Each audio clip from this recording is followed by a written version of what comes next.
mulai dari kecurangan pihak sekolah karena ada ketidakadilan dari sistem zonasi PBDB, bahwa anak-anak yang tidak mampu justru dapat sekolah swasta yang tidak jelas. Sistem zonasi umum ini kian menuai polemik. Pasalnya, penilaian yang hanya melihat kedekatan jarak rumah dengan sekolah dianggap tidak adil.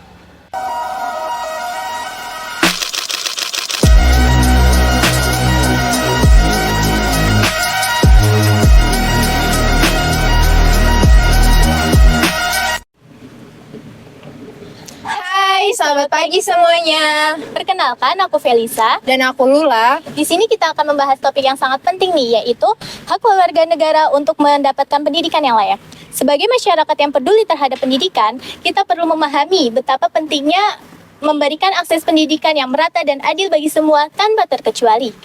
Pernah dengar nggak sih kalian tentang penerimaan peserta didik baru atau PPDB yang dibatasi oleh zona dan usia? Tentunya ada pihak yang setuju dan tidak setuju dengan kebijakan ini. Oleh karena itu, kita mau nanya-nanya nih ke rekan mahasiswa lain terhadap isu ini. Yuk kita cari tahu. Maaf Kak, boleh ganggu waktunya sebentar? Boleh tahu namanya siapa? Aku Maidina. Aku Sylvia. Nah, jadi aku mau nanya nih, pendapat kalian tentang pendidikan saat ini yang terlalu dibatasi oleh zona dan umur. Gimana Kak Sylvia? Aku setuju sih kalau menurut pendapat aku pembatasan zonasi dan usia ini itu dapat menguntungkan karena orang tua dapat mengawasi anaknya itu dengan mudah karena jarak antara sekolah sama rumahnya ini tuh sangat dekat. Jadi orang tua tuh dengan mudah mengawasi anak-anaknya. Nah, terus pembatasan zonasi dan usia ini juga dapat membantu siswa untuk mendapatkan pendidikan yang baik dengan sesuai kelompok usianya masing-masing sehingga dapat mendapatkan pendidikan yang sangat berkualitas. Kalau kami Kalau aku sih enggak ya, soalnya kan banyak dari kalangan mereka yang dari orang tuanya itu kan rela merantau ke kota karena anaknya nggak mendapatkan pendidikan yang layak di tempatnya. Jadi mau nggak mau mereka harus ke sini untuk mendapatkan pendidikan itu. Nah, kalau dari pemerintahnya saja ngasih sistem zonasi, bagaimana dengan hak mereka? Bahkan pemerintah kan berkewajiban untuk memberikan dana kan ke daerah itu. Tapi kan yang seperti yang kita tahu dananya nggak selalu sampai ke daerah sana.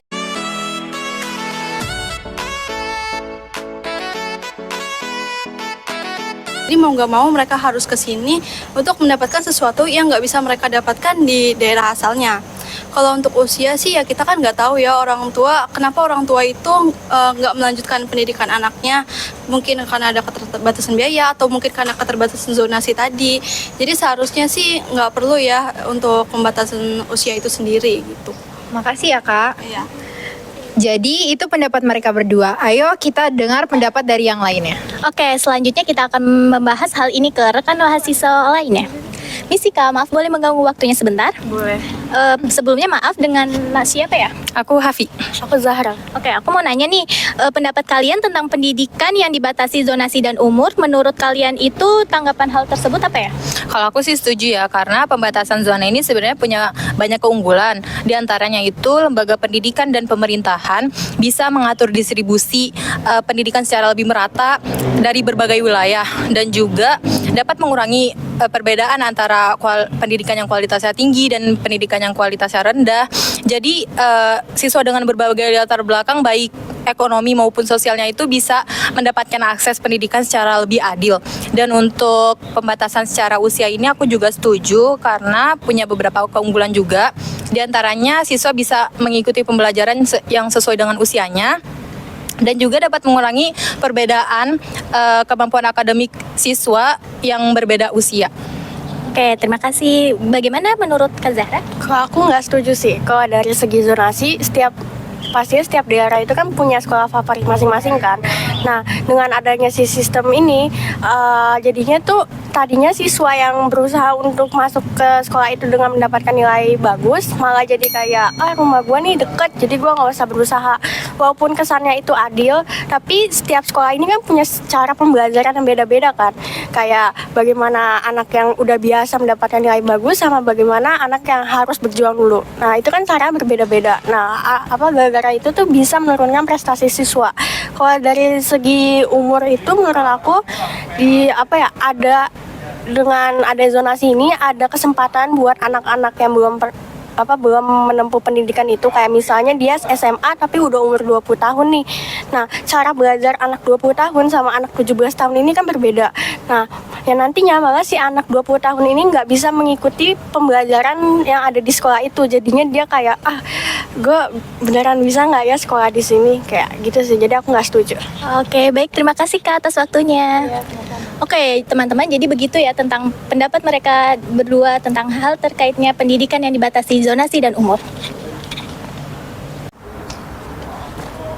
Permisi Kak, boleh minta waktunya sebentar? Boleh. Namanya siapa Kak? Alfi Kolilin. Jadi aku mau nanya nih, apa pendapat Kakak tentang sistem penerimaan peserta didik baru yang dibatasi usia sama zonasi? Gimana menurut Kakak? Menurut pendapat saya tentang pendidikan yang dibatasi jalur zonasi dan umur, saya tidak setuju karena memiliki beberapa tantangan dan masalah yang harus diperhatikan lagi. Nah, salah satu contohnya itu ketika ada seorang siswa yang tinggal di daerah dengan pendidikan yang rendah, maka kebijakan jalur zonasi tersebut tidak bisa memberikan pendidikan dengan kualitas yang terbagus yang seperti di luar wilayahnya. Nah, selain itu juga pembatasan umur juga menjadi salah satu faktor penghalang bagi siswa dan siswi yang ingin melanjutkan sekolah atau siswa-siswi yang baru mau masuk sekolah. Jadi secara tidak langsung itu pendidikan yang dibatasi jalur zonasi atau umur itu dapat memperburuk pendidikan atau ketidaksetiaan akses terhadap pendidikan. Oh gitu, makasih ya Kak. Sama-sama. Meskipun banyak yang merasa tidak setuju, namun tidak dapat dipungkiri terdapat juga pihak-pihak yang setuju dengan sistem penerimaan peserta didik baru dengan sistem zonasi dan batasan umur ini. Tentunya semua hal memiliki dampak yang baik dan buruk. Namun kita dapat memahami bahwa diadakannya kebijakan tersebut adalah untuk pemerataan pendidikan dan memberikan akses pendidikan yang layak kepada seluruh warga negara Indonesia tanpa terkecuali. Jadi, kesimpulannya semua pendapat itu benar. Hanya saja dalam implementasinya masih terdapat beberapa kekurangan. Alih-alih melakukan pemerataan pendidikan yang ada justru banyak anak yang kekurangan kesempatannya untuk mendapatkan pendidikan yang layak karena sistem zonasi dan batasan umur ini. Sekian dari kami, kurang lebihnya mohon maaf. Terima kasih. Mahasiswa. Maaf. Pembatasan Slow-mo banget.